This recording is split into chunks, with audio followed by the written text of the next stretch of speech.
युवकांची सामाजिक बांधिलकी प्रतीक आवटे यांनी आश्रमशाळेतील विद्यार्थ्यांना दिला आनंदाचा सुग्रास मेजवानी।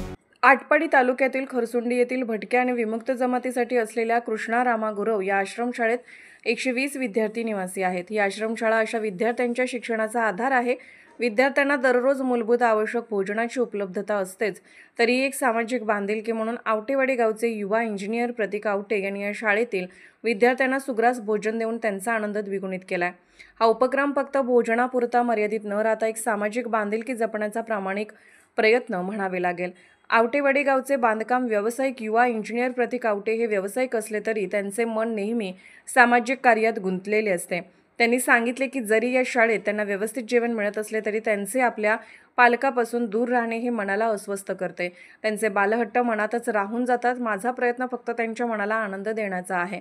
या उपक्रमादरम्यान प्रतीक आवटे त्यांचे सहकारी आणि आश्रमशाळेतील विद्यार्थ्यांशी संवाद साधला। त्यांच्या चर्चेमुळे विद्यार्थ्यांना आपल्याच घरातील कोणीतरी आपला मोठा भाऊ आपल्याशी चर्चा करतोय असे समाधान मिळाले। यामुळे विद्यार्थी केवळ तृप्तच झाले नाहीत तर त्यांच्यातील आत्मविश्वास वाढला। असे उपक्रम आम्हाला सामाजिक बांधिलकीची जाणीव करून देतात। हा केवळ एक दिवसाचा कार्यक्रम नसून असे कार्यक्रम दरमहा राबवण्याचा आमचा मानस आहे असं त्यांनी सांगितलं। या उपक्रमामुळे आश्रमशाळेतील विद्यार्थ्यांच्या चेहऱ्यावर आलेले हास्य पाहून सर्वांनाच आनंद झाला। सामाजिक बांधिलकी जपण्याचे हे छोटेसे पण महत्त्वाचे पाऊल असून अशा युवकांच्या हातातच समाजाची खरी सेवा आहे। प्रतीक आवटे व त्यांच्या सहकार्याने विद्यार्थ्यांना फक्त जेवण उपलब्ध करून दिले नाही तर त्यांचे जेवण पूर्ण होईपर्यंत त्यांना आपुलकीने विचारपूस करत प्रत्येक विद्यार्थ्याला पोट भरून खाऊ घातले। आश्रमशाळेचे सचिव व मुख्याध्यापक किशोर पुजारी यांनी प्रतीक आवटे यांच्या उपक्रमाचे कौतुक केले।